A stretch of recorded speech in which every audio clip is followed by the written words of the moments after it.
Bismillahirrahmanirrahim. Assalamualaikum warahmatullahi wabarakatuh. Alhamdulillah nahmaduhu wa nasta'inuhu wa nastaghfiruh wa na'udzu billahi min shururi anfusina wa min sayyiati a'malina. Man yahdihillahu fala mudilla lahu wa man yudlil fala hadiya lahu. Wa asyhadu an la ilaha illallah wahdahu la syarika lahu wa asyhadu anna Muhammadan abduhu wa rasuluh. Allahumma shalli ala nabiyyina wa sayyidina Muhammad wa ala alihi wa man tabi'ahum bi ihsan ila yaumiddin. Allahumma anfa'na bima 'allamtana wa 'allimna ma yanfa'una wa zidna ilma. Alhamdulillah, ikhwani fid din wa akhwati fillah rahimani wa rahimakumullah.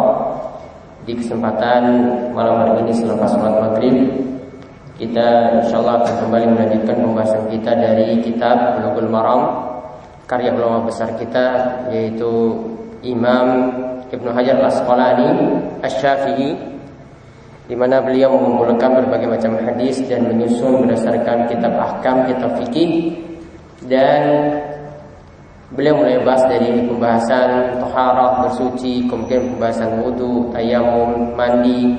Kemudian saat ini yang kita bahas adalah mengenai kitabus shalah, ya, tentang masalah salat. Dan kali ini kita sampai pada pembahasan masih dalam sifat salat Nabi sallallahu alaihi wasallam atau tuntunan Nabi sallallahu alaihi wasallam dalam salatnya. Terakhir kita singgung tentang masalah kunut, yaitu tentang masalah kunut nazilah. Dan saat ini kita akan melanjutkan pembahasan kunut tersebut. Kita lihat di sini hadis-hadis yang dibawakan oleh Ibnu Hajar di dalam kitabnya Bulughul Maram ini tentang masalah, ya, kunut nazilah, masih seputar kunut nazilah. Yaitu sebelumnya disebutkan hadis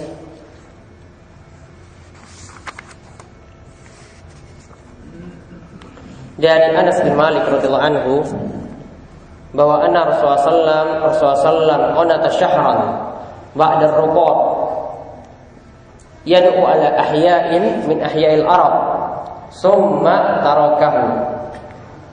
Yaitu Rasulullah SAW itu melaksanakan kunut selama sebulan, ya, dan ini bukan hanya pada sholat tertentu saja, namun pada sholat 5 waktu, ya, atau para ulama katakan pada sholat jahriyah, sholat maghrib, isya, dan sholat subuh, ya. Yaitu Nabi SAW melaksanakan kunut selama sebulan, ya, 1 bulan penuh beliau melaksanakan kunut ba'da ruku'. Dan kunutnya itu terletak setelah rukuk. Ketika itu Nabi SAW mendoakan kejelekan kepada salah satu qabilah, yaitu salah satu suku di Arab. Kemudian setelah 1 bulan penuh tadi, summa tarakahu, beliau meninggalkan kunut, ya, yang beliau lakukan tadi. Hadis ini muttafaqun alaih, diriwayatkan oleh Imam Bukhari dan Muslim. Kemudian kita lihat yang hadis yang berikutnya, yang kemarin kita sudah membahas hadis tersebut. Ini tentang masalah kunut nazilah, ya, tentang masalah kunut nawazil.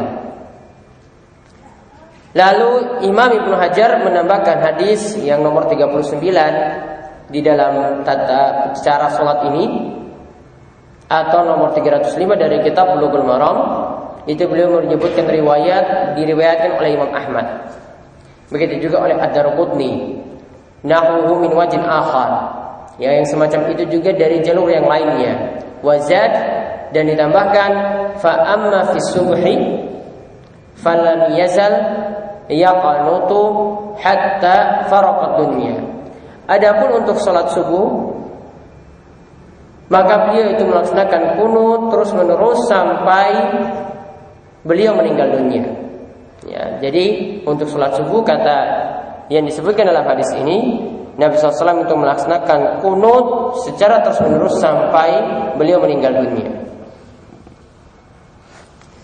Hadis ini diriwayatkan oleh Imam Ahmad, Darqutni, dari jalur Abu Ja'far Ar-Razi, dari Rabi bin Anas, dari Anas bin Malik. Dan dalam rafat Imam Ahmad disebutkan mazal Rasulullah SAW yaqnutu fil fajri hatta faraqat dunya. Dan Rasulullah SAW itu senantiasa melaksanakan kunut subuh sampai beliau meninggal dunia. Dalam riwayat Daruqutni, Ar-Rabi' bin Anas itu mengatakan kuntu jalisan inda Anasin bin Malik.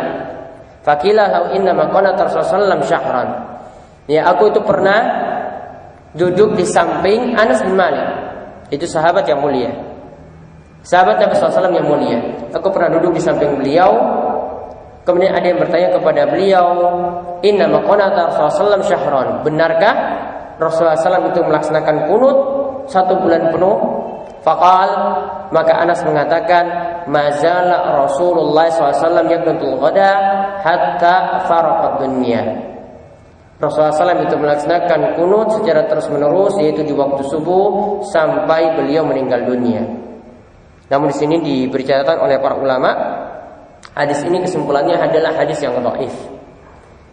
Ya, hadis yang lemah.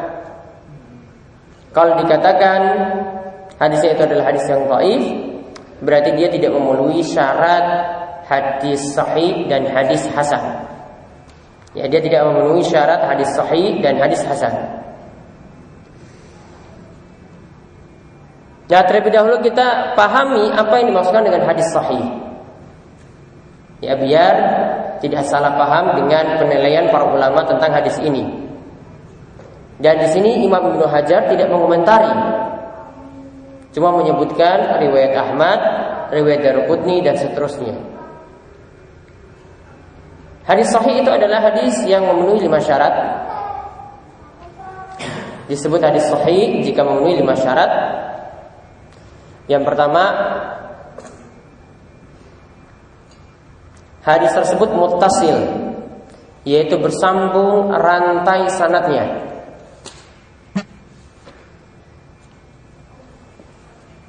Ya, bersambung rantai sanadnya.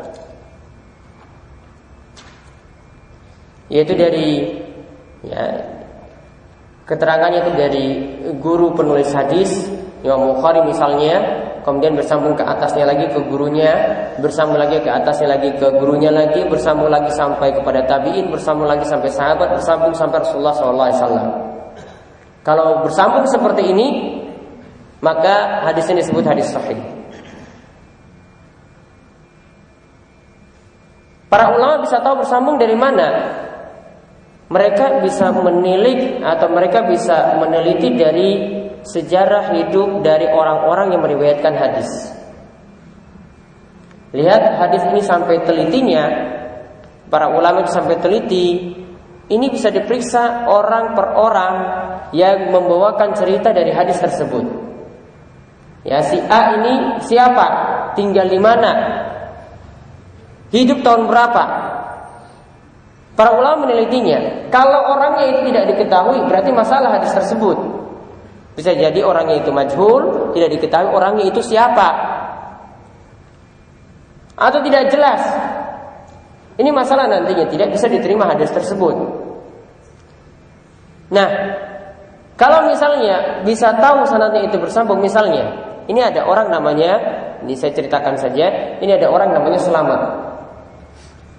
Dia membawa cerita bahwasanya dia mendengar Pak Presiden Soekarno, dia sekarang hidup zaman ini loh.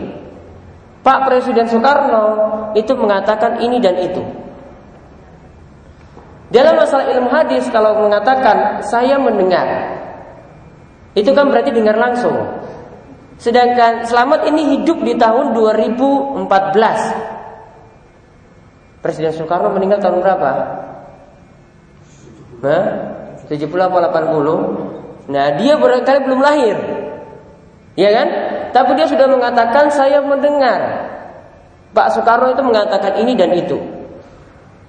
Kita nilainya bagaimana berita tadi? Berita tadi tidak benar. Wong dia tidak dengar langsung dari Pak Soekarno, kok dia saja belum lahir, kok dia sudah katakan dia mendengar berita ini dari Pak Soekarno. Sanadnya apa tadi?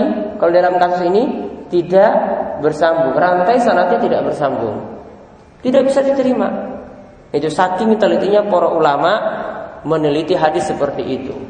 Jadi jangan anggap remeh kalau para ulama sudah simpulkan ini hadisnya ini bermasalah, terputus. Itu benar-benar teliti. Kemudian yang kedua, perawi Ya, kalau saya sebut perawi itu maksudnya orang yang menceritakan hadis tadi, kan punya rantai kan, orang per orangnya itu. Ya, perawinya, ya, perawi itu maksudnya orang per orangnya. Perawinya itu adil.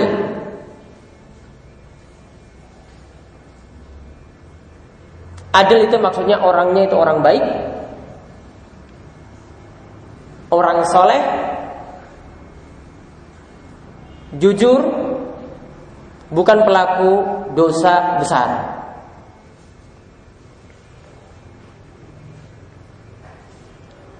Lihat ya kriterianya tadi ya. Orangnya itu apa? Baik, soleh, jujur, bukan pelaku dosa besar. Berarti kalau orangnya itu biasanya main judi, biasanya main perempuan, ya, melakukan dosa-dosa besar, hadisnya tidak bisa diterima. Kalau orangnya tersebut jujur, jujur diterima. Kalau tidak jujur, dia itu kebiasaannya itu bohong. Suka menyampaikan cerita-cerita bohong, atau dia tertuduh berbohong. Baru dituduh ini loh, belum dikatakan pembohong, namun tertuduh saja, ya, hadisnya tidak diterima. Syarat yang kedua itu. Syarat yang ketiga, hafalannya kuat. Baik hafalannya luar kepala ataupun hafalan tertulis. Maksudnya yang dia catat.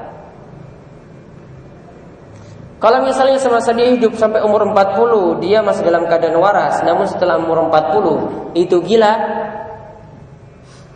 hilang ingatan, berarti cuma sebelumnya saja yang diterima. Setelah 40 tadi tidak diterima lagi.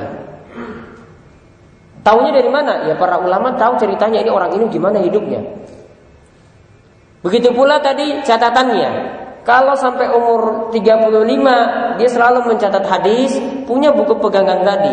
Namun ketika setelah umur 35 catatannya itu hilang atau kebakar atau rumahnya itu terbakar, catatannya itu hilang semuanya. Berarti dia sudah cacat dalam apa? Hafalan. Hadis yang cuma bisa diterima adalah setelah ya yang di bawah 35 tahun. Pokoknya sebelum bukunya itu terbakar. Setelah itu tidak diterima hadisnya. Saking telitinya seperti itu para ulama. Jadi yang ketiga itu apa? Kuat hafalan. Kemudian yang keempat,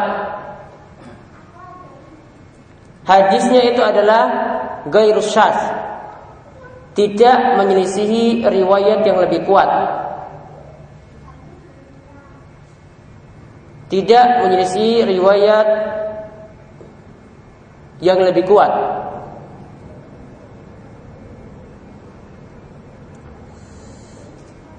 Walaupun di sini dia memenuhi 4 syarat tadi, bersambung sanadnya, kemudian perawinya itu jujur, dia bukan pembohong, ya. Kemudian yang ketiga hafalannya itu kuat. Namun yang keempat ini tidak memenuhi. Misalnya dia meriwayatkan satu hadis, ini ada cerita saja. Jadi misalnya di sini ada yang lihat suatu kejadian di jalanan tabrakan. 10 orang katakan bahwasanya ini tabrakan mobil dan motor. Namun dia bawa berita, dia katakan bahwasanya yang tabrakan adalah mobil dan mobil. Satu orang bawa berita bahwasanya dia melihat yang tabrakan adalah mobil dan mobil. 10 orang di sini, ya 10 orang katakan itu motor dan mobil yang tabrakan. Kira-kira kita mau dengar berita yang mana yang benar? 10 orang ini jujur, 1 orang ini juga jujur. Namun ya dia ketika itu katakan berbeda dengan yang dikatakan oleh banyak orang. Kira-kira kita mau menerima yang mana? Yang 10 apa yang 1? Yang 10. Dalam periwayatan hadis juga ada yang seperti itu. Jadi ada yang meriwayatkan dari gurunya, ya satu masalah, namun dia menyelisihi ya murid-murid yang lainnya yang jumlahnya lebih banyak, lebih kuat daripada dia. Dia cuma berbicara seorang diri. Maka hadisnya tertuduh, hadisnya ini bisa dikatakan cacat. Yang dibawakan oleh dirinya satu orang ini dikatakan cacat. Hadisnya itu hadis yang syadz. Contoh dalam masalah ini itu banyak. Ya diantaranya misalnya ini sebagian masalah saja, sebagian masalah. Namun para ulama berselisih pendapat juga dalam masalah ini. Misalnya menggerak-gerakkan jari ketika tasyahud. yang menggerakkan jari ketika tasyahud. Kan ada yang gerakan jari naik turun. Menurut sebagian ulama, bahkan ini pendapat mayoritas ulama, menganggap bahwasanya hadisnya itu adalah hadis yang syadz. Maksudnya hadis yang syadz itu bagaimana?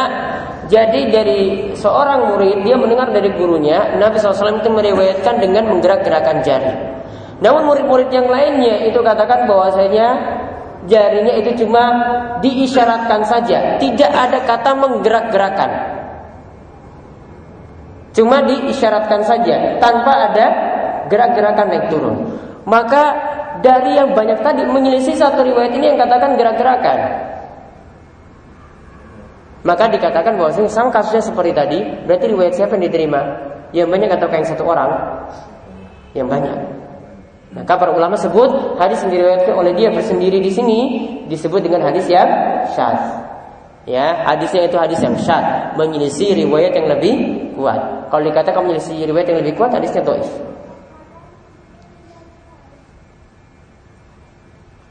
Kemudian yang kelima, tidak punya ilah atau cacat. Syarat hadis sahih yang kelima adalah tidak punya ilah atau cacat.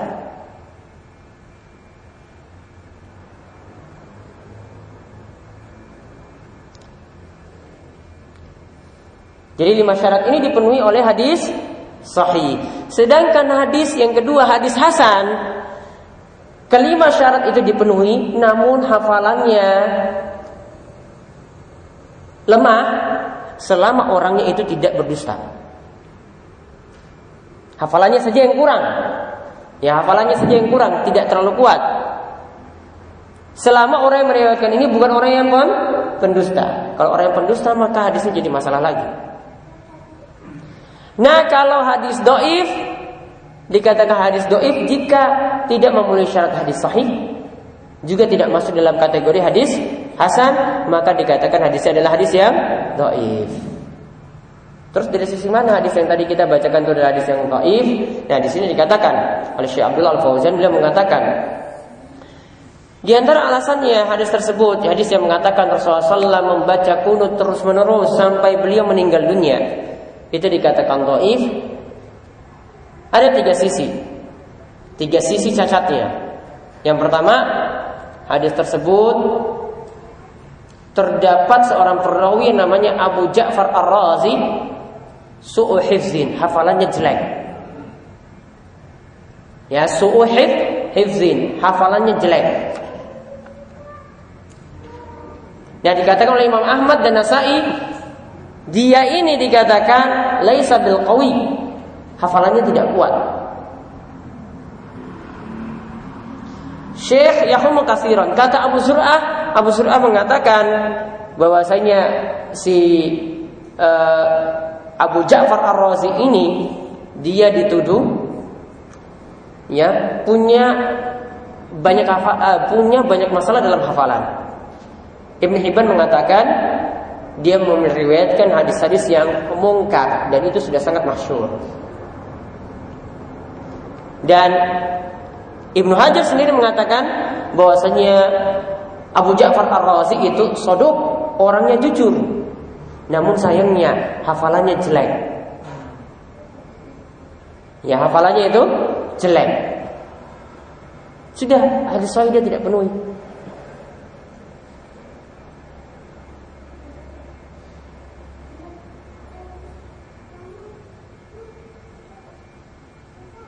Begitu juga ada di sini yang kedua, alasan yang kedua, ada perawi yang namanya Rabi bin Anas Al-Bakri. Dia orangnya shaduk, namun punya banyak masalah dalam hafalan.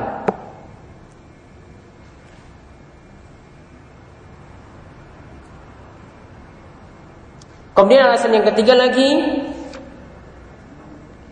hadis ini bertentangan dengan hadis yang ada di Sahihain Bukhari dan Muslim,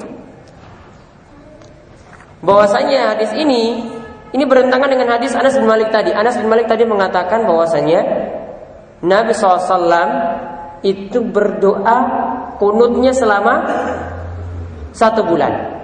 Di sini dikatakan apa? Mulai dari setiap subuh sampai Nabi SAW meninggal dunia. Padahal tadi dalam hadis Anas, dan ini riwayat Bukhari dan Muslim, Ya, Bukhari dan Muslim sudah disepakati bahwasanya para ulama sepakat ini akan sahihnya. Hadis yang kedua ini menyelisih riwayat yang lebih kuat. Ya kan? Menyelisih riwayat yang lebih kuat. Yaitu yang mengatakan apa? Nabi sallallahu alaihi wasallam cuma membaca kunut 1 bulan. Bertentangan. Maka dia sudah memiliki alasan-alasan kenapa hadisnya itu disebut hadis dhaif. Alasannya tadi hafalannya bermasalah, syarat ketiga tidak dipenuhi dalam hadis sahih. Kemudian syarat yang keempat yang tadi kita singgung yaitu hadisnya itu hadis yang sahih karena menyelisih riwayat yang lebih kuat yang diriwayatkan oleh Imam Bukhari dan Muslim.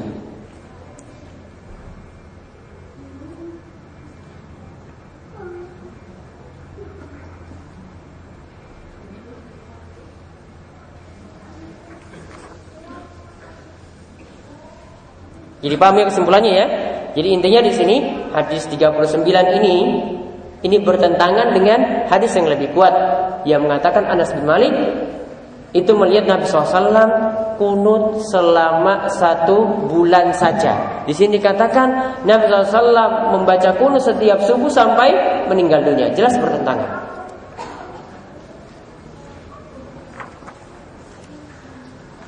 Kemudian hadis nomor 40 atau 306 di sini yaitu dari Anas juga dikatakan bahwa Anas Nabi sallallahu kana la yaqnutu illa iza da'a liqaumin aw da'a ala qaumin.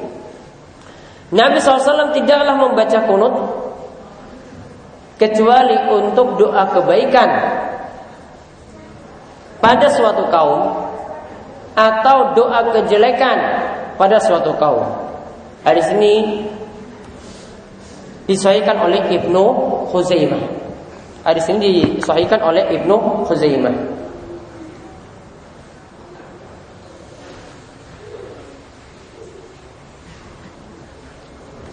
Jadi dalam hadis nomor 39 tadi, ya nomor 40 di sini, ini masih membicarakan tentang masalah kunut juga.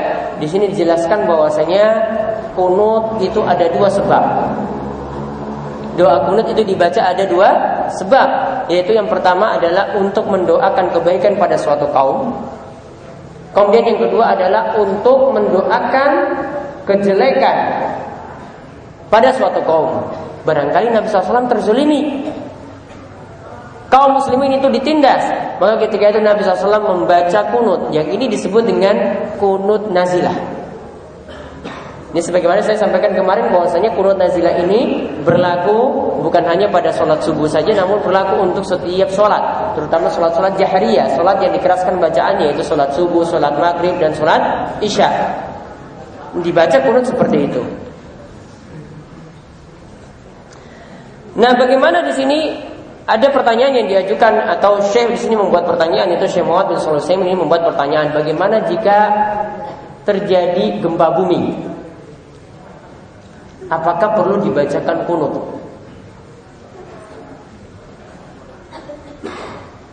Ya, jadi ada yang tanya, ya, atau beliau ini membuat pertanyaan, gimana kalau terjadi gempa bumi? Apakah perlu dibacakan kunut ataukah tidak? Maka jawab beliau, la yaqnut. Tidak perlu membaca kunut. Li'anna hadhi taqau katsiran fi hayatin Nabi sallallahu alaihi wasallam wa lam yakun yaqnut allaha. Karena yang namanya gempa bumi ini seringkali terjadi di masa Nabi SAW. Namun Nabi SAW tidak ada satu riwayat pun yang menjelaskan kalau beliau itu membaca kunut ketika terjadi gempa bumi semacam itu. Dan Syekh Muhammad bin Shalih Al-Utsaimin itu menyebutkan kaidah, wa kullu syai'in wajada sababuhu fi ahdi Nabi sallallahu alaihi wasallam wa lam yaf'alhu ma'a adamil mani fa fa'alahu bid'atun. Maka kata Syekh Muhammad bin Shalih Al-Utsaimin, segala sesuatu, ini kaidah. Ya, ingat kaidahnya, segala sesuatu yang ada sebabnya di zaman Nabi sallallahu alaihi wasallam. Ada sebabnya di zaman Nabi sallallahu alaihi wasallam, namun Nabi sallallahu alaihi wasallam tidak melakukannya. Padahal tidak ada faktor penghalang juga untuk melakukan hal tersebut. Maka siapa yang melakukannya berarti dia melakukan amalan yang tidak ada tuntunan. Maka berarti dia melakukan amalan yang tidak ada tuntunan. Lihat kaidahnya sekali lagi. Segala sesuatu yang punya faktor pendorong untuk dilakukan di masa Nabi SAW. Namun Nabi SAW tidak melakukannya. Maka kalau ada yang melakukannya di zaman ini, berarti dia telah melakukan sesuatu yang tidak ada tuntunan. Contoh, misalnya ketika sholat Idul Fitri atau Idul Adha, disebutkan dalam berbagai macam riwayat bahwasanya Nabi SAW ketika sholat Idul Fitri dan Idul Adha itu tidak mengumandangkan azan. Nabi SAW tidak mengumandangkan azan. Tidak ada azan di situ. Faktor pendorongnya ada atau tidak? Ada. Yaitu apa? Untuk memanggil para jamaah. Orang-orang mau tahu kalau di situ ada sholat Idul Fitri atau Idul Adha dari mana? Ya tentu saja bisa dipanggil. Panggilnya dengan apa? Dengan azan juga bisa. Faktor pendorongnya ada. Tidak ada yang menghalangi di sini. Nabi SAW bisa melakukan hal itu. Namun toh Nabi SAW tidak mengumandangkan azan untuk panggilan sholat Idul Fitri atau Idul Adha. Tidak dilakukan oleh beliau. Maka apa yang beliau tidak lakukan, kalau ada yang melakukannya di zaman ini saat Idul Fitri atau Idul Adha, memanggil jamaah yang ada dengan panggilan azan, berarti kesimpulannya apa tadi? Amalan yang dilakukan tidak ada tuntunan. Simpel, kaidahnya itu jelas. Jadi lihat faktor pendorongnya ada ataukah tidak.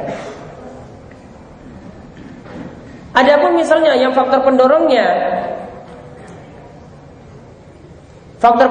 itu tidak ada di situ, atau ada faktor penghalang ketika itu, Nabi SAW akhirnya tidak melakukan. Contohnya adalah pembukuan Al-Quran. Pembukuan Al-Quran itu tidak terjadi di zaman Nabi SAW. Kenapa? Ada faktor penghalang. Penghalangnya apa? Wahyu masih terus turun sampai Nabi SAW meninggal dunia, belum rampung. Seandainya ini dibukukan, Al-Quran itu dibukukan di zaman Nabi SAW, sampai Nabi SAW mau meninggal dunia, menjelang beliau meninggal dunia, wahyu masih turun. Nanti kalau sudah dibukukan, nanti dimasukkan lagi. Mendingan tunggu rampung dulu, selesai dulu, baru dibukukan. Maka akhirnya di zaman sahabat baru Al-Quran itu dibukukan. Tidak di zaman Nabi SAW. Karena ada apa? Faktor penghalang. Jadi kalau sekarang ini kita bukukan Al-Quran, itu tidak ada masalah, walaupun tidak dilakukan di zaman Nabi SAW. Itu bukan berarti kita melakukan amalan yang mengada-ngada, tidak. Dahulu itu ada faktor penghalang. Contoh lagi yang ada faktor penghalang adalah Nabi SAW ketika masa hidupnya tidak melakukan sholat tarawih secara terus-menerus. Malam pertama beliau lakukan, kemudian dilanjutkan lagi pada malam kedua, malam ketiga beliau tidak teruskan secara berjamaah. Kemudian beliau katakan pada para sahabat, saya cuma khawatir kalian nanti nganggapnya itu wajib. Maka beliau tidak melakukannya terus-menerus secara berjamaah tadi. Lalu sepeninggal beliau di masa Umar bin Khattab, sholat tarawih akhirnya dihidupkan secara berjamaah. Faktor pendorong yang ada, faktor penghalang yang ada di masa Nabi SAW, yaitu saat itu kalau sholat tarawih dirutinkan akan dianggap wajib. Ini faktor penghalang. Namun ketika masa Umar bin Khattab, faktor penghalang sudah hilang. Tidak ada satupun yang menganggap sholat tarawih itu wajib. Maka akhirnya Umar bin Khattab itu menghidupkan sholat tarawih tadi. Beliau memilih imam di situ Ubay bin Ka'ab, ya, untuk menjadi imam sholat. Beliau memerintahkan dengan 23 rakaat. Ya, beliau memerintahkan dengan 23 rakaat, dan ini riwayatnya itu sahih, dan ini yang jadi anutan oleh kaum muslimin ya sampai saat ini dengan 23 rakaat. Ya, padahal Nabi SAW itu melakukan dengan 11. Tujuan Umar di situ adalah untuk mengejar kualitas sholat Nabi SAW, bukan banyaknya rakaat. Maka ketika itu intinya di sini sholat jamaah tarawih itu dihidupkan lagi. Padahal Nabi SAW tidak melakukannya secara rutin. Maka apa yang dilakukan oleh Umar tadi tidak kita katakan amalan yang mengada-ngada. Karena apa? Faktor penghalang di masa Nabi SAW itu ada. Faktor penghalang di masa Nabi SAW itu ada. Nah, jadi di sini dibedakan, kadang ada suatu amalan Nabi SAW tidak lakukan. Kalau kita melakukannya, malah dituduh nanti amalan tersebut adalah amalan yang mengada-ngada. Ya, jadi lihat sini ada faktor pendorong ataukah tidak, ada yang menghalangi ataukah tidak. Pokoknya kalau Nabi SAW itu punya faktor pendorong untuk melakukannya, namun beliau tidak lakukan, maka siapa yang melakukannya di zaman ini berarti mereka melakukan amalan yang mengada-ada.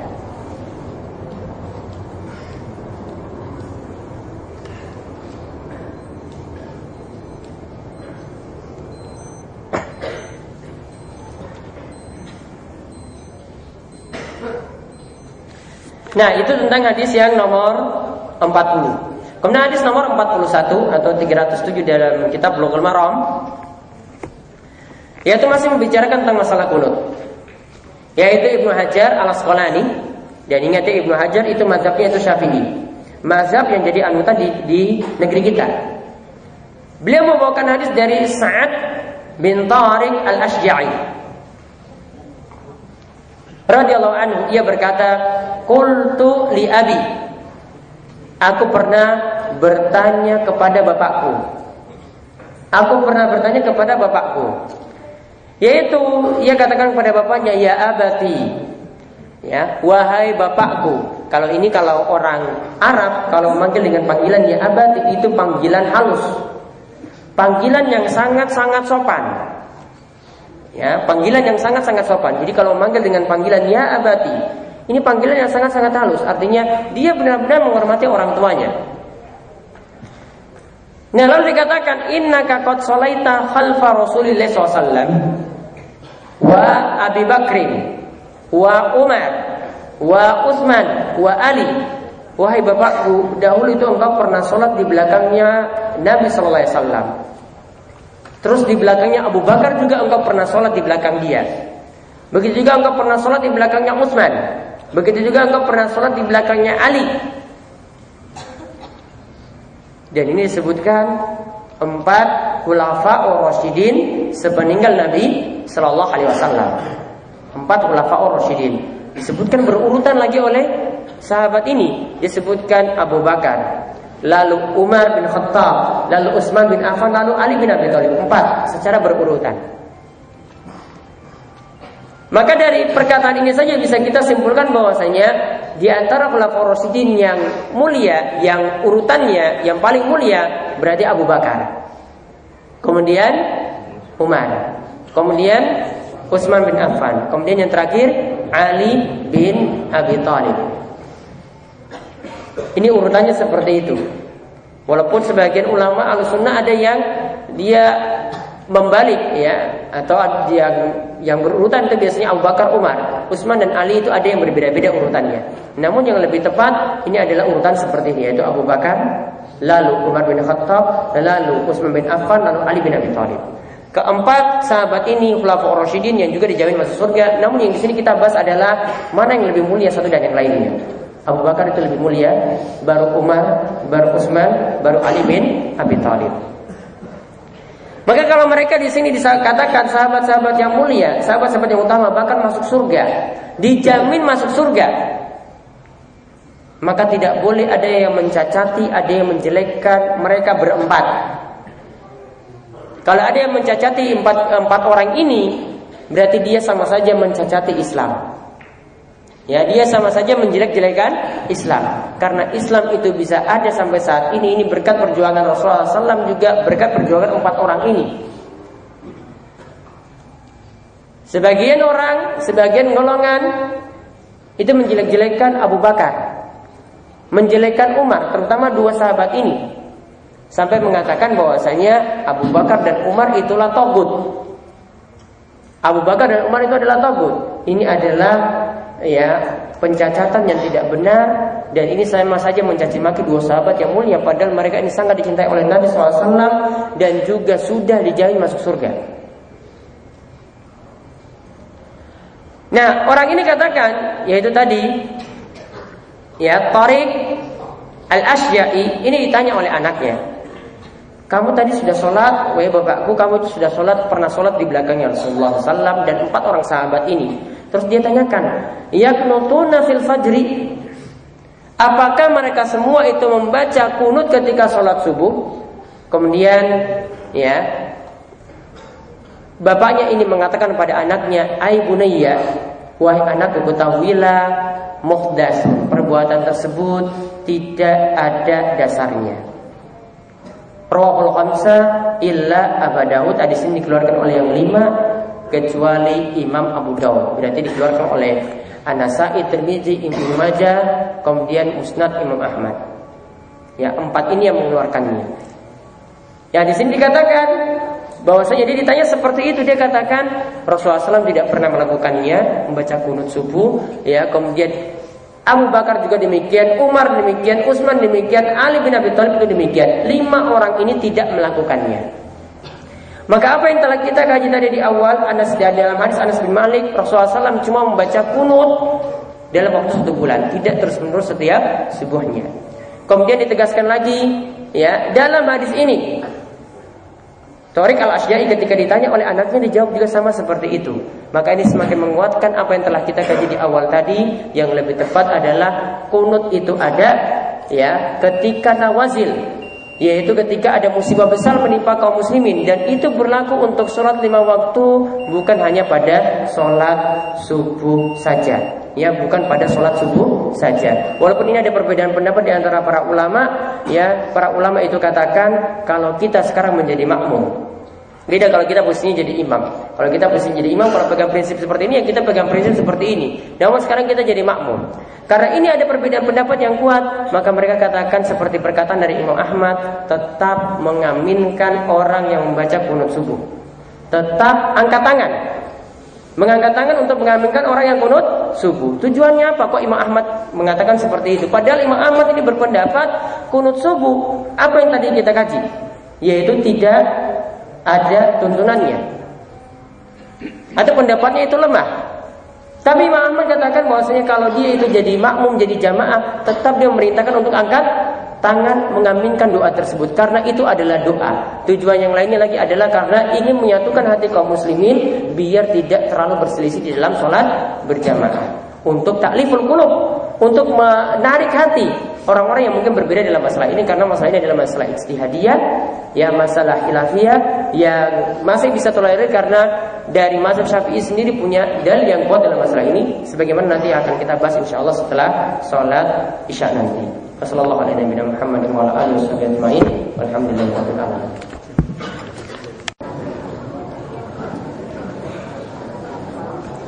Bismillahirrahmanirrahim. Assalamualaikum warahmatullahi wabarakatuh. Alhamdulillah, wassalatu wassalamu ala Rasulillah wa ala alihi wa man tabi'ahu bi ihsan ila yaumil. Allahumma anfa'na bima 'allamtana wa 'allimna ma yanfa'una wa zidna 'ilma. Baik, para jamaah sekalian, ikhwan fillah wa akhwat fillah rahimani wa rahimakumullah. Alhamdulillah, pada kesempatan selepas sholat Isya kita kembali melanjutkan pembacaan hadis-hadis dari kitab Bulughul Maram karya ulama besar kita, yaitu Ibnu Hajar Al-Asqalani, di mana kita masih mengkaji tentang masalah sholat. Setelah sebelumnya kita mengkaji tentang permasalahan qunut secara umum dan juga qunut subuh, dan kali ini kita akan melihat, ya, pembahasan kunut ketika sholat witir, atau pembahasan kunut witir, yaitu hadisnya adalah hadis nomor 42, yaitu hadis dari Al-Hasan bin Ali bin Abi Thalib radhiyallahu anhu, yaitu cucu dari Nabi sallallahu alaihi wasallam. Ia mengatakan, "Allamani Rasulullah SAW kalimatin aquluhunna fi kunutil witri." Yaitu Rasulullah SAW pernah mengajarkan kepadaku beberapa bacaan ketika kunut witir, ya, nanti aku mengucapkannya ketika kunut witir. Yaitu bacaannya adalah Allahumma hdini fiman hadait, wa afini fiman afait, wa tawallani fiman tawallait, wa barik li fima a'tait, wa qini syarra ma qadait, fa innaka taqdi wa la yuqda alaik, wa innahu la yadhillu man walait, tabarakta rabbana wa ta'alait. Hadis ini dikeluarkan oleh yang 5. Yang dimaksudkan sini adalah diriwayatkan oleh Imam Abu Daud, Tirmizi, An-Nasai, Ibnu Majah dan juga dikeluarkan dalam Musnad Imam Ahmad. Dan dalam riwayat Tabrani dan Al-Baihaqi ditambahkan wala ya'izzu man adait. Kemudian Imam Nasai menambahkan dalam jalur yang lainnya di akhir doa kunut tadi terdapat bacaan wassallallahu ala nabi, wassallallahu ala nabi. Jadi ya para jamaah sekalian, di sini dijelaskan adanya kunut witir. Ya, di sini dijelaskan adanya kunut witir sebagaimana yang diajarkan oleh Al Hasan bin Ali, yang diajarkan dari Nabi SAW kepada Al Hasan bin Ali, cucu dari Nabi SAW. Ketika itu Hasan bin Ali ini bertanya pada Nabi SAW, wahai Rasulullah, tolonglah ajarkan padaku suatu bacaan yang nanti aku baca ketika kunut witir. Dari penggalan ini kita bisa ambil faedah, karena Nabi SAW mengatakan aku lu'unna fi kunutul witir, yang aku baca ketika kunut witir. Berarti sebenarnya masih ada bacaan yang lainnya.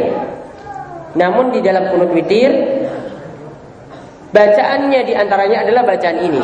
Maka para ulama katakan kalau kunut witir itu boleh dari bacaan yang disebutkan setelah ini. Artinya bacaannya boleh lebih panjang daripada itu, asalkan tidak sampai membuat jamaah itu terlalu lama menilai bacaan kunut witir yang ada. Dan ini menunjukkan sekali lagi adanya kunut witir.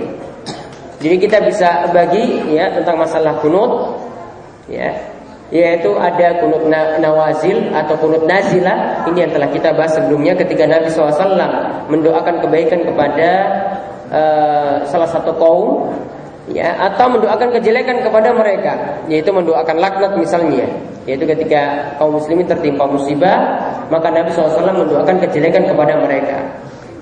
Kemudian kunut yang kedua adalah yang kita bahas di sini, yaitu kunut witir. Yang kita bahas di sini adalah kunut witir. Ini termasuk amalan yang juga yang ada tuntunannya, sebagaimana kunut nazilah tadi. Kalau kunut nazilah tadi paling lama dilakukan selama 1 bulan, ya, 1 bulan penuh dilakukan pada sholat-sholat 5 waktu. Kalau kunut witir, nah ini para ulama perselisihkan apakah setiap kali witir kita itu membaca kunut ataukah pada waktu-waktu tertentu saja. Sebagaimana ada fatwa dari Syekh Abdul Aziz bin Baz, beliau menyatakan dari hadis ini, dari hadis Al Hasan bin Ali di sini, karena Nabi SAW tidak katakan bacalah kunut tersebut cuma sebagian waktu saja. Artinya ini boleh dibaca setiap kali witir. Ini doa ini boleh dibaca setiap kali sholat witir. Sebagian ulama mengatakan jangan dilakukan terus-menerus seperti pendapat dari Syekh Muhammad bin Shalih Al-Utsaimin. Dan juga ada yang berpendapat seperti pendapat ulama Syafi'iyah, bacalah kunut witir tadi cuma setelah separuh dari bulan Ramadan. Kunut witir itu dibaca separuh dari bulan Ramadan. Jadi setelah tanggal 15 sampai akhir bulan Ramadan itu membaca kunut ketika witir. Maka ini yang kita praktekkan juga di sebagai masjid yang ada di negeri kita. Mereka mempraktekannya setelah tanggal 15 dari bulan Ramadan, dibaca mulai ketika itu sampai akhir bulan. Intinya di sini sebagaimana kata Syekhul Islam Ibnu Taimiyah, semuanya itu boleh dipraktekkan karena ini adalah suatu perkara yang sunnah, artinya tidak sampai terkena dosa ketika ditinggalkan. Orang yang melakukannya juga tidak dikatakan salah kalau melakukan terus menerus. Maka Ibnu Taimiyah itu mengatakan siapa yang membaca kunut witir secara terus menerus maka itu baik. Siapa yang membacanya setelah pertengahan Ramadan itu juga baik. Bahkan kata beliau orang yang tidak membaca kunut witir juga disebut baik. Jadi semuanya itu dinilai baik. Jadi tidak ada masalah di sini. Mau baca setelah dia khususkan setelah separuh dari bulan Ramadan ada sebagian ulama juga yang mempraktikkan seperti itu selain ulama Syafi'i. Artinya sebelum ulama Syafi'i ada yang mempraktikkan seperti itu. Ada yang baca terus menerus juga, itu tidak ada masalah karena tekstual dari hadis ini menunjukkan demikian. Atau membacanya kadang-kadang saja, itu juga diperbolehkan. Nah, kalau ada tuntunan qunut witir, berarti kita bisa ambil faedah juga bahwasanya ya yang namanya salat witir itu adalah salah satu salat yang diperintahkan atau disunahkan. Bahkan seorang seumur hidupnya mesti melakukan salat witir.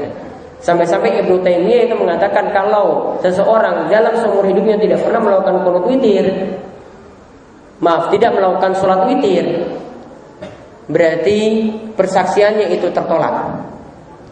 Berarti persaksiannya, kalau dia bersaksi itu tertolak gara-gara kok bisa dalam seumur hidup sampai besar misalnya kok itu tidak pernah melakukan salat witir sama sekali.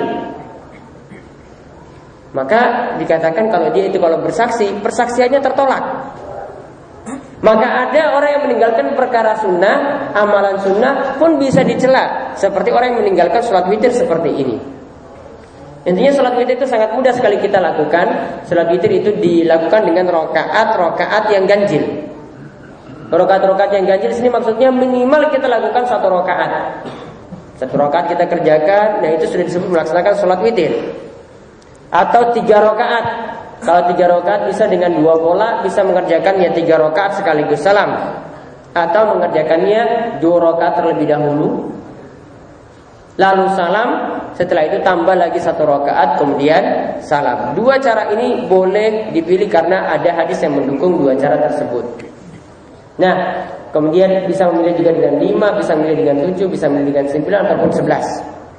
Witir yang penting di sini maksudnya adalah rokaat yang ganjil.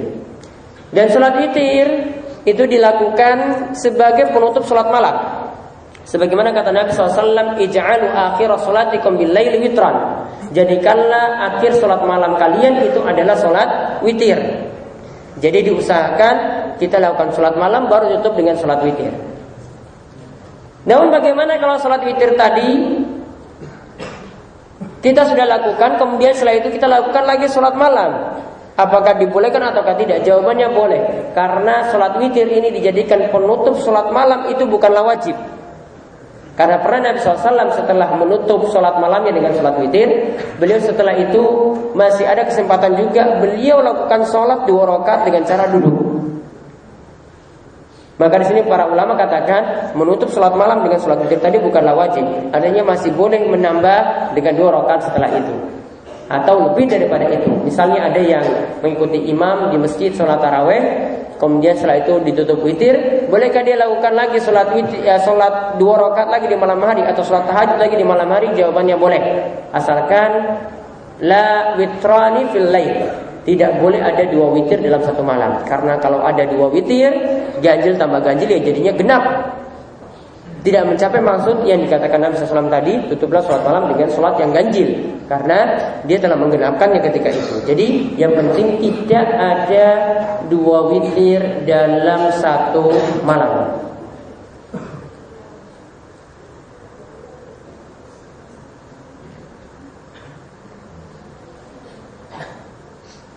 Nah, kemudian faedah yang bisa kita ambil lagi dari hadis ini adalah tentang doa ini tadi. Ya, doa ini boleh dibaca dengan menambahkan tambahan doa-doa yang lainnya. Ini seperti kata Syekh Muhammad bin Shalih Al-Utsaimin, karena Nabi katakan tadi sebagaimana kami telah jelaskan, Nabi cuma mengatakan fi qunutil witri. Artinya inilah yang dibaca ketika qunut witir. Namun ini bukan bacaan yang utuh, artinya di awalnya masih boleh ditambah atau di akhirnya itu masih boleh ditambah. Artinya seperti mungkin para jamaah pernah mendengar atau melihat ketika pelaksanaan sholat tarawih, kemudian itu dengan sholat witir di Masjidil Haram, itu bacaan doa qunut witirnya sangat-sangat panjang, mungkin bisa sampai 20 menit atau setengah jam. Ya, 20 menit atau setengah jam. Karena keyakinannya kunut witir tidak cukup dengan bacaan ini, atau boleh ditambah lebih daripada bacaan ini, ditambah di awalnya ataupun di akhirnya, boleh lebih daripada itu. Misalnya pakai muqaddimah dulu dengan memuji Allah terlebih dahulu, baru dimasuk doa ini, baru ditambahkan lagi dengan doa-doa yang lainnya, itu masih dibolehkan. Ya, ketika kunut witir tersebut. Alasannya tadi pada kalimat fi kunutil witri, artinya doa ini cuma sebagian bacaan saja pada doa kunut. Kemudian tuntunannya itu sama. Saat membaca doa kunut tadi dengan mengangkat tangan, dan inilah yang dipraktekkan ketika membaca doa kunut witir. Kemudian jamaah yang lainnya juga ketika mendengar imam itu membaca doa kunut witir, mengangkat tangan juga, kemudian mengaminkan doa-doa tersebut. Nah, adapun tambahan tadi walaihi zaman adait nih ya.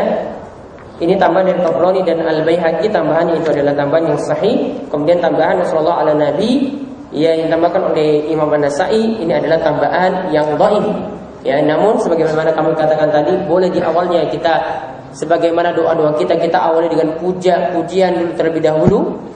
Kemudian di akhirnya boleh ditutup juga sebagaimana doa kita ditutup dengan salawat kepada Nabi kita Muhammad sallallahu alaihi wasallam. Jadi masih dibolehkan seperti itu. Adapun nanti tentang syarahnya atau penjelasan tentang doanya nanti insyaallah akan kita kaji pada pertemuan minggu depan. Nah, ini demikian yang kami sampaikan pada kesempatan kali ini selepas sholat Isya. Mungkin di antara para jamaah yang ada yang ingin bertanya, kami persilahkan.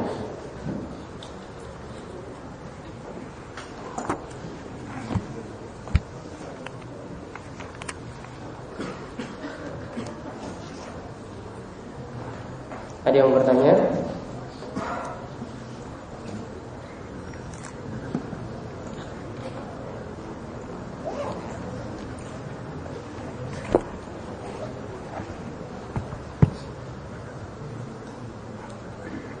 Akan bertanya.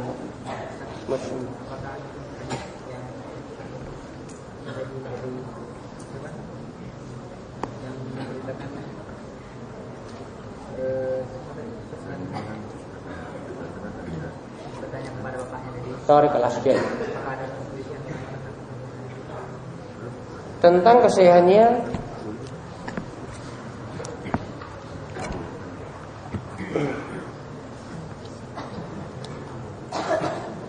dikeluarkan oleh yang 5 kecuali Abu Daud.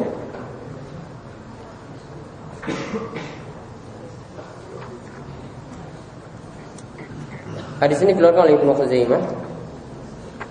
Afwan. Hadis keempat dikeluarkan oleh An-Nasa'i dalam kitab At-Tatbiq dan seterusnya.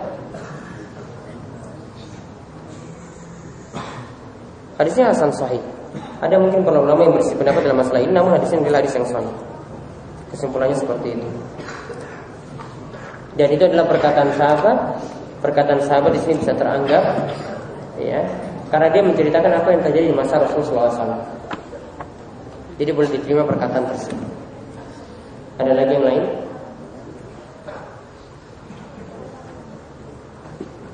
Ya, baik. Itu saya yang kami sampaikan untuk pertama kali ini. Mudah-mudahan bermanfaat. Mudah-mudahan Allah menambahkan kita ilmu yang bermanfaat, diberi taufik untuk beramal soleh, dan mudah-mudahan Allah memberkahi umur kita dalam kebaikan. Subhanallah wa bihamdika, asyhadu an la ilaha illa anta, astaghfiruka wa atubu ilaik. Wassallallahu ala nabiyyina Muhammadin wa ala alihi washabbihi ajma'in. Walhamdulillah. Bismillahirrahmanirrahim. Assalamualaikum warahmatullahi wabarakatuh. Alhamdulillahirabbil alamin, wassalatu wassalamu ala asyrafil anbiya wal mursalin, nabiyina wa sayyidina Muhammadin wa ala alihi wa man tabi'ahum bi ihsan ila yaumiddin. Allahumma anfa'na bima 'allamtana wa 'allimna ma yanfa'una wa zidna ilman. Baik, para jamaah sekalian, ikhwani fiddin wa akhwati fillah, ya Bapak-bapak dan para jamaah sekalian yang semoga selalu dirahmati oleh Allah Subhanahu wa taala. Kita bersyukur pada Allah Subhanahu wa taala atas nikmat yang Allah anugerahkan kepada kita sekalian, sehingga pada kesempatan malam berbahagia ini kita dapat melanjutkan kajian kita secara rutin, yaitu membahas kitab Bulughul Maram yang berisi hadis-hadis yang membicarakan masalah ahkam, masalah hukum-hukum fikih yang di sini disusun oleh Ibnu Hajar Al-Asqalani, yang beliau kumpulkan dari berbagai macam kitab rujukan dalam masalah hadis. Kali ini kita masih membahas ya dalam kitab shalah, yaitu tentang bab sifat salat Nabi sallallahu alaihi wasallam, yaitu yang membicarakan tentang hadis-hadis panduan tata cara salat. Dan pembahasan kita terakhir kita membahas tentang masalah kunut subuh. Ya, dan kita tutup dengan pembahasan kunut witir dari hadis Al Hasan bin Ali radhiyallahu anhuma. Ya, di mana ketika itu Rasulullah SAW mengajarkan kepada Ali bin Abi Thalib ya tentang masalah kunut witir, yaitu beliau mengajarkan doa Allahumma dini fiman hadait wa afini fiman afait tawalani fiman tawalait barik li fiman atait wa qini syarra ma qadait fa innaka taqdi wa la yuqda alaik innahu la yadhillu man walait tabarakta rabbana wa ta'ala. Lalu setelah itu Ibnu Hajar menyebutkan hadis tentang masalah kunut subuh. Beliau menyebutkan hadis ya di sini hadis nomor 43 dari bab sifat shalah, atau hadis nomor 309 dari kitab Bulughul Maram. Yaitu diriwayatkan oleh Al-Baihaqi dari sahabat Ibnu Abbas radhiyallahu anhuma. Ia mengatakan karena Rasulullah SAW yu'allimuna du'aan nad'u bihi fil qunut min salatis subhi. Yaitu Rasulullah SAW pernah mengajarkan kepada kami doa yang nanti dibacakan ketika kunut dalam salat subuh. Namun di sini diberi catatan oleh Ibnu Hajar wa fi sanadihi dha'fun. Dalam riwayat tersebut terdapat perawi yang dhaif, perawi yang lemah, sehingga kesimpulannya hadis tersebut adalah hadis yang dhaif. Ya, kesimpulannya hadis tersebut adalah hadis yang dhaif, hadis yang lemah.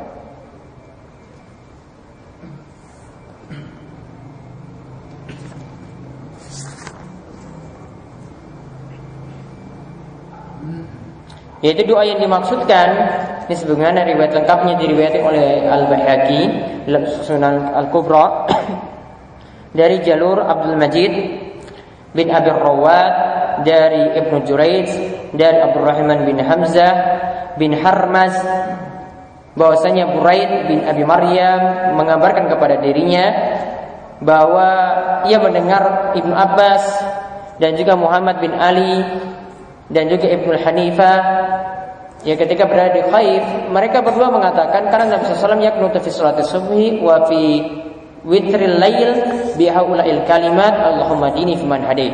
Yaitu dia mendengar bahwasanya Nabi SAW itu ketika kunut subuh dan juga kunut witir itu membaca doa yang tadi disebutkan dalam kunut witir, yaitu Allahumma hadini fiman hadait dan seterusnya. Namun sebagaimana catatan yang diberikan oleh beliau, wa hadza isnadun dhaif, sanad hadis tersebut dhaif.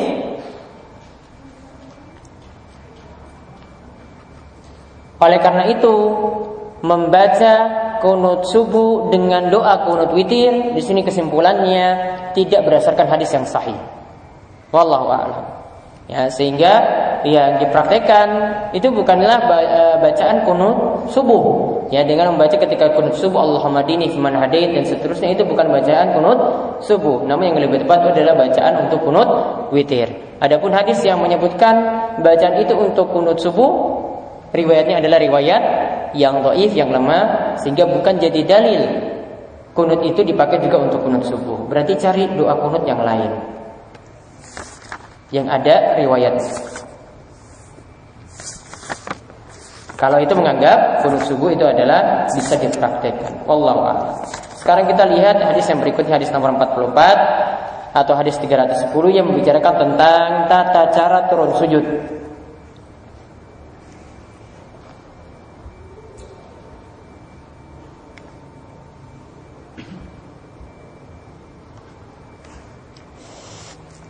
Nah, di sini disebutkan hadis dari Abu Hurairah radhiyallahu anhu yang mengatakan bahwasanya Rasulullah SAW itu bersabda, "Idza sajada ahadukum fala yabruk kama yabrukul ba'ir." jika salah seorang di antara kalian turun untuk sujud, maka janganlah dia turun sebagaimana bentuk turunnya ba'ir, unta. Wal yada yadayhi qabla rukbatayhi, dan letakkanlah kedua tangannya sebelum lututnya. Letakkanlah kedua tangannya sebelum lututnya. Akhrajahu tsalatsah, ini dikeluarkan oleh yang 3.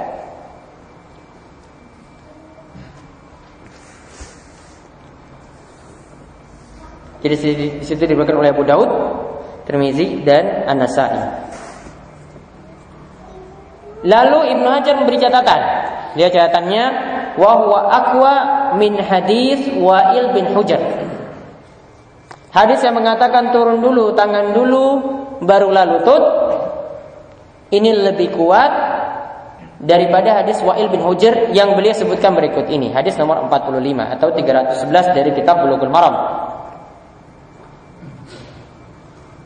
Yaitu hadisnya Wa'il bin Hujr mengatakan, Ra'aitu Rasulullah SAW idza sajada wada'a rukbatayhi qabla yadayhi. Jika Nabi SAW turun sujud, beliau meletakkan kedua lututnya dulu qabla yadayhi, sebelum kedua telapak tangannya. Hadis ini dikeluarkan oleh yang 4, berarti oleh Abu Daud, An-Nasa'i, Tirmizi dan Ibnu Majah. Dan Ibnu Hajar mengatakan fa inna lil awwal syahidan min hadis, dan hadis yang pertama tadi memiliki penguat dari hadis yang berikut ini, hadis dari Ibnu Umar, hadis nomor 46 atau 312 dari kitab Bulughul Maram, yaitu Ibnu Umar, sahahu Ibnu Khuzaimah.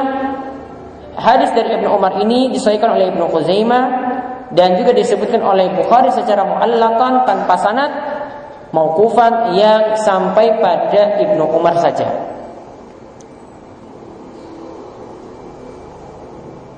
Jadi kita lihat ada dua konteks yang berbeda. Ya, dua konteks yang berbeda tentang manakah yang lebih didahulukan ketika ingin turun sujud, apakah lutut dulu ataukah tangan lebih dulu. Ya, manakah yang lebih dulu didahulukan, tangan dulu ataukah lutut terlebih dahulu? Yang jelas di sini yang perlu dipahami, sebagaimana kata Syekhul Islam Ibnu Taimiyah, yang pertama yang perlu dipahami dalam masalah ini, bahwasanya kedua cara tersebut dibolehkan. Ini sepakat ulama, dua cara tersebut dibolehkan.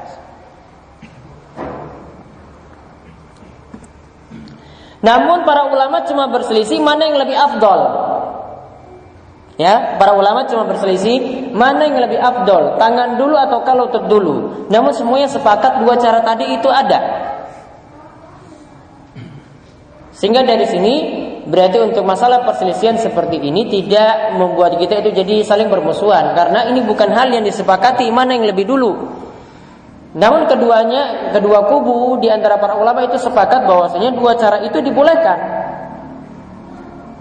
Namun cuma dibahas mana yang lebih afdol. Berarti kalau dia tidak ikut cara itu, ya, dan kita beri keyakinan inilah cara yang benar, berarti orang itu kan cuma meninggalkan afdol saja, tidak membuat sholatnya itu batal. Tidak sampai kita katakan sholatnya tidak sah. Ini cuma masalah afdoliyah. Sebagaimana sini dikatakan oleh Syekhul Islam Ibnu Taimiyah, amma sholatu bikilayhima fajaizatun bittifaqil ulama. Yaitu Ibnu Taimiyah mengatakan adapun sholat dengan dua cara tadi, lutut dulu ataukah telapak tangan lebih dahulu, kedua cara itu disepakati oleh para ulama dibolehkan. Insya'al musalli yada'u rukbatayhi qabla yadayhi. Jika mau orang yang sholat itu letakkan dulu lututnya sebelum tangannya. Wa insya'a wada'a yadayhi summa rukbatayhi. Jika dia mau juga, dia boleh meletakkan tangannya dulu baru lututnya. Wa sholatu sahihatun, sholat dengan kedua cara tadi tetap sah. Fil halataini, di dalam dua keadaan tadi tetap sah bittifaqil ulama, menurut para ulama yang ada. Mereka katakan dua cara itu sah. Walakin tanaza'u fil afdal. Namun mereka bersisi pendapat dalam hal masalah mana yang lebih afdol di antara dua cara tadi. Ini yang disebutkan oleh Ibnu Taimiyah dalam Majmu' al-Fatawa.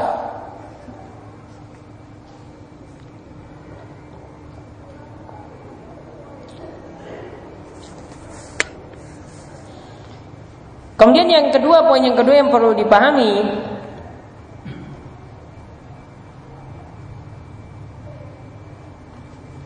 bahwasanya lafaz hadis yang ini sama-sama disepakati, ya, itu adalah pada lafaz iza sajada ahadukum fala yabruk kama yabrukul ba'ir. Titik.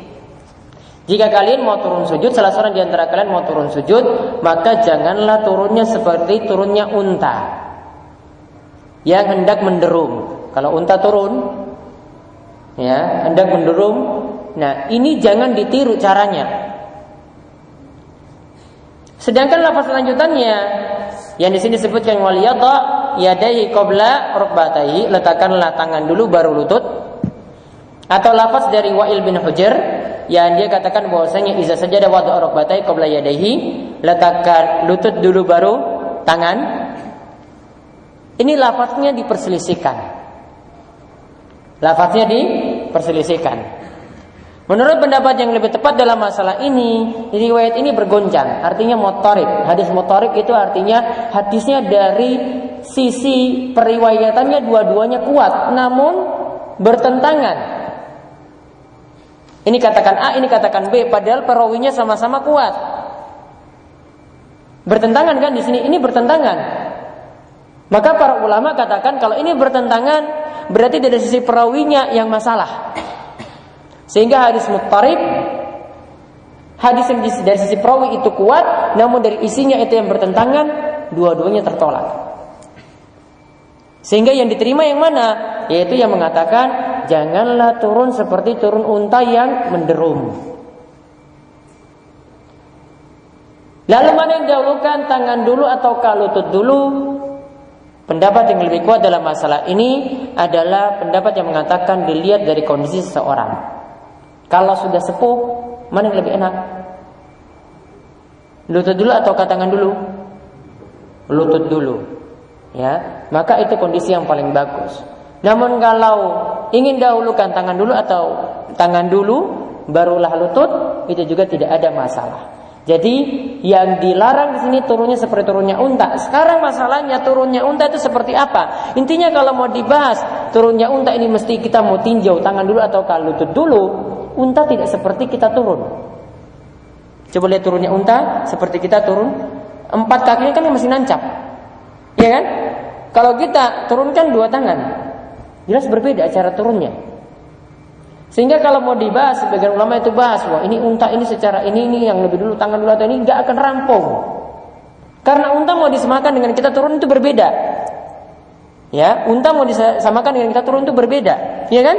Berbeda. Coba kalau lihat, ya, maaf saya kalau coba bandingkan dengan anjing. Kalau kita jarang lihat unta, ya, lihat anjing turun itu gimana? Tetap 4 kakinya nancap kan? 4 kaki nancap. Dia tidak turun gini. Ada yang turun gini, anjing itu berdiri dulu baru dia turun. Kalau mau istirahat tidak, langsung dia turun kan? Sama seperti itu, sama dengan unta turun seperti tadi. Ini yang tidak boleh ditiru. Ya, ini yang tidak boleh ditiru. Ya, sedangkan tadi mau dahulukan tangan atau lutut terlebih dahulu, tersini dalam kondisi seperti ini atau pendapat yang lebih tepat itu adalah bebas.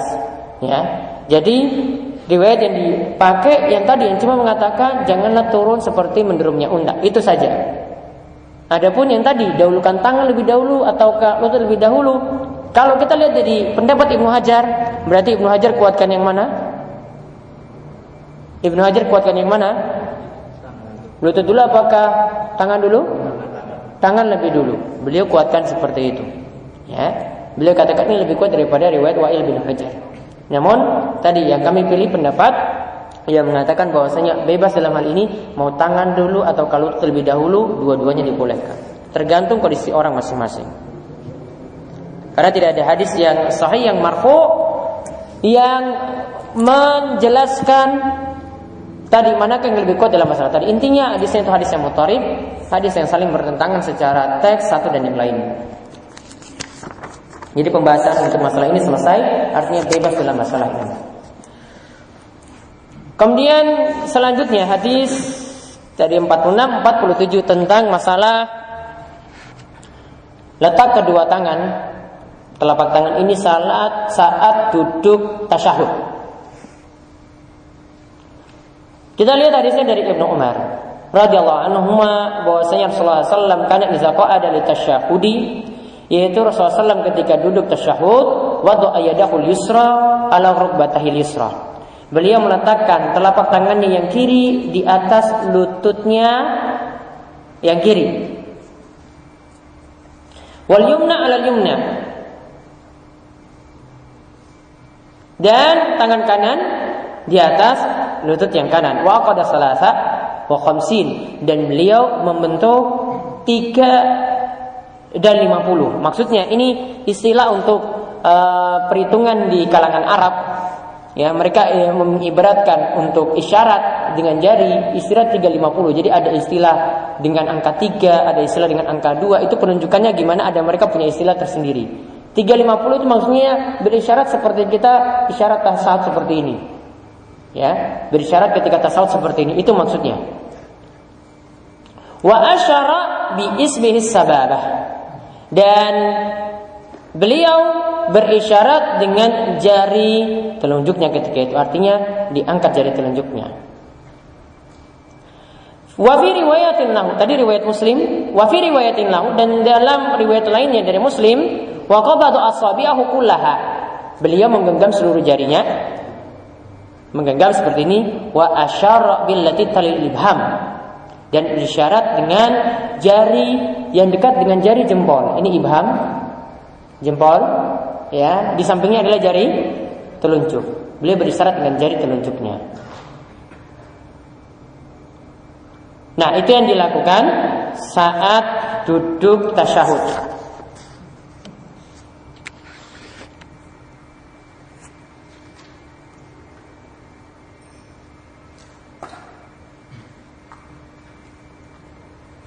Nah, tadi disyaratkan tadi bentuklah 3 dan 50. Ya, itu maksudnya di sini adalah bentuknya adalah jari tengah dan jari manis, ya. Jari tengah dan jari manisnya dilipat. Ya, atau 3 jari ini itu dilipat. Kemudian jari, ya, 2 jari ini dilipat, 2 jari ini, jari kelingking kali jari ini jari apa? Manis, ya. Ini jari manis. 2 jari ini dilipat. Kemudian bentuklah lingkaran antara jari tengah dengan jari jempol. Jari tengah dengan jari jempol. Terus tadi dikatakan wa asyara, ya, bi isbi sababa, lalu berisyarat dengan jari telunjuk. Lihat. Ini bentuknya seperti ini. Ini namanya 3, ya, yang tadi istilah 350. Ini dalam isyarat orang Arab, mau ini menunjukkan angka 350 ini.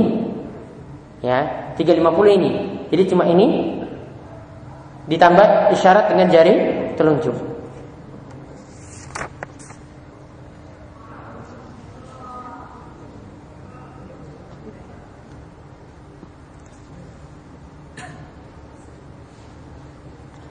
Jadi salasa la halaqatun bainal ibham wal wusta, yang menunjukkan 3 ini adanya lingkaran di sini. Kemudian wal khamsin, angka 50 ini jari kelingking dan jari manisnya yang dilipat. Jadi inilah yang disebut dengan 350. Ya, 350. Lalu setelah itu ininya yang diberi isyarat, jari telunjuknya yang memberi isyarat.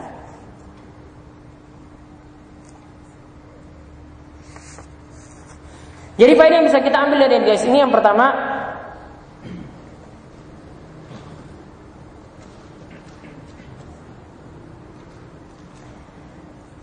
letak kedua tangan saat tasyahud itu adalah di paha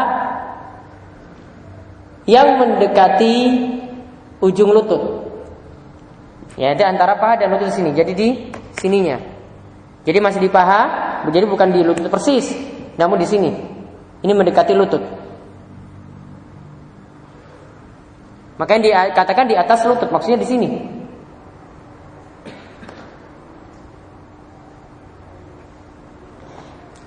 Lalu tangan kanan di atas paha kanan, tangan kiri di atas paha kiri.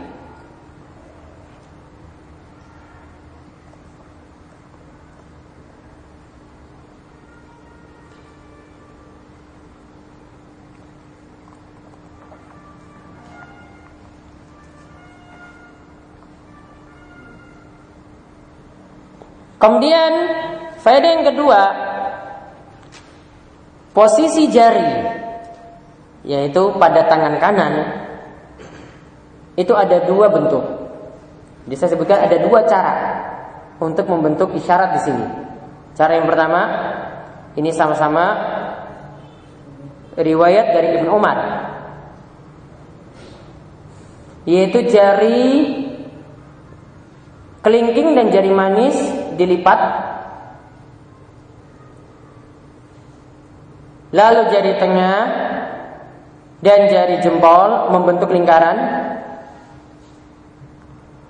lalu jari telunjuk diangkat.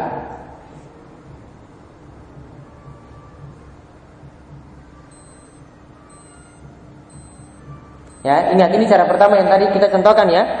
Ini disebut apa tadi? 350. Ya, 350 ini yang lingkarannya ini, 50 yang dua jari yang dilipat. Cara pertama. Cara kedua, 3 jari dilipat. Jari kelingking, jari manis, jari tengah dilipat. Lalu jari jempol, ya, dilipat menutupi 3 jari tadi. Seperti ini. Ya. Jadi dia nutup ini, nutup 3 jari tadi. Lalu jari telunjuk berisyarat. Boleh dengan 2 cara itu. Ini ya. Seperti ini. Ini dilipat, jari tengah ini dilipat sekarang. Kalau tadi kan bentuk lingkaran. Ini juga boleh. Ini riwayat yang ada dari Ibnu Umar. Dua-duanya dari Ibnu Umar.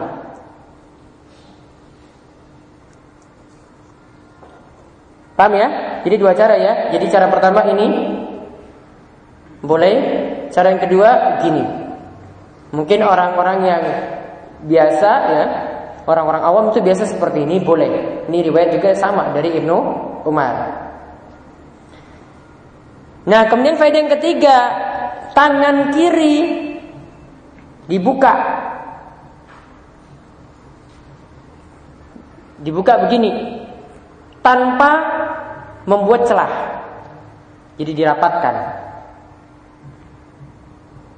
Dibuka begini ya, dibentangkan tangannya tanpa membuat celah. Jadi dirapatkan, diletakkan di paha kiri dan menghadap kiblat. Gak buat serong, menghadap kiblat.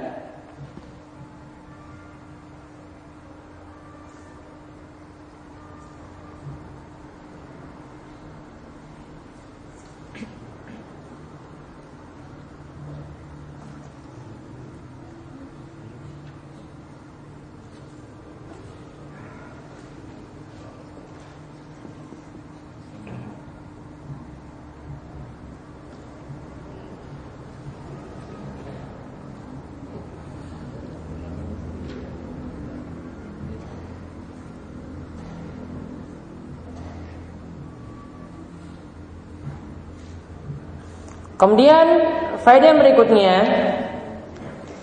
hadis Ibnu Umar ini menunjukkan bahwa orang yang sholat berisyarat dengan jari telunjuk. Berisyarat dengan jari telunjuk, yang diantara hikmahnya adalah untuk menunjukkan tauhid, untuk menunjukkan tauhidullah, mengesahkan Allah.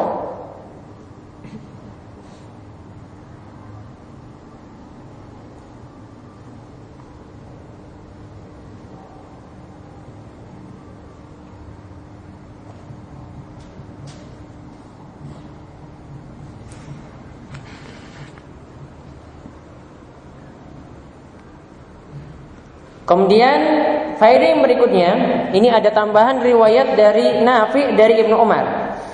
Bahwasanya Ibnu Umar ketika duduk dalam salat itu duduk tasyahud, wada'a yadayhi 'ala rukbatayhi, beliau meletakkan kedua tangannya itu di lututnya, di atas lututnya, itu tadi maksudnya di pahanya, wa asyara bi isbihi, dan beliau berisyarat dengan jarinya, wa asbaha basarahu, dan beliau memandang jarinya tadi. Maka faedah yang berikutnya, jarinya yang berisyarat itu pandangan menuju, ya maksudnya saya ulang, pandangan menuju jari yang berisyarat.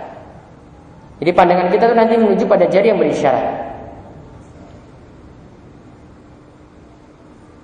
Kemudian di sini dikatakan oleh Ibnu Umar bahwasanya Rasulullah SAW itu mengatakan la hiya asyaddu 'ala syaitan minal hadid. Isyarat dengan jari telunjuk ini itu lebih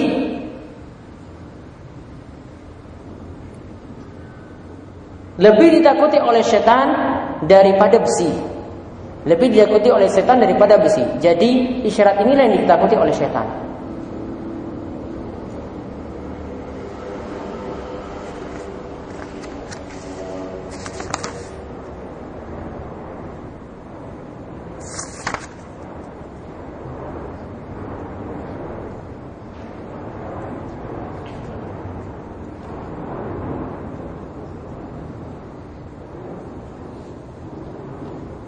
Kemudian faedah yang berikutnya, apakah jari itu digerakkan naik turun?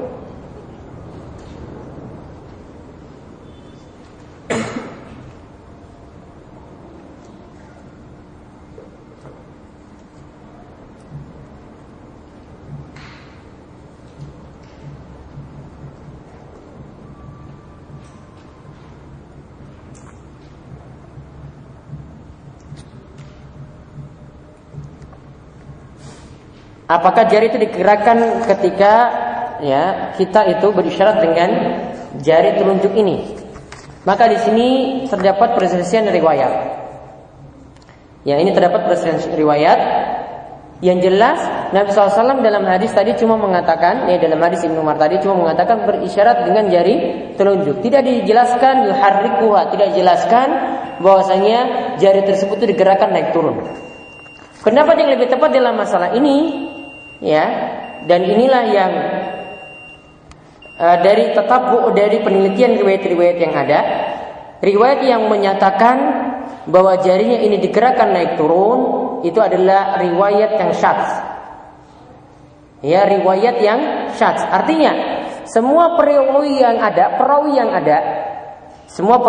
itu sama-sama kuat. Mendengar dari guru yang sama.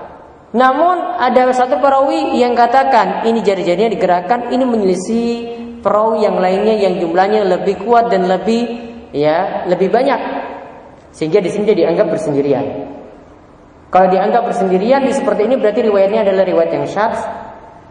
Sehingga bisa dikatakan bahwasanya riwayat yang syadz termasuk riwayat yang lemah. Jadi hadisnya dhaif. Sehingga kesimpulan yang tepat, jari tidak digerakkan naik turun.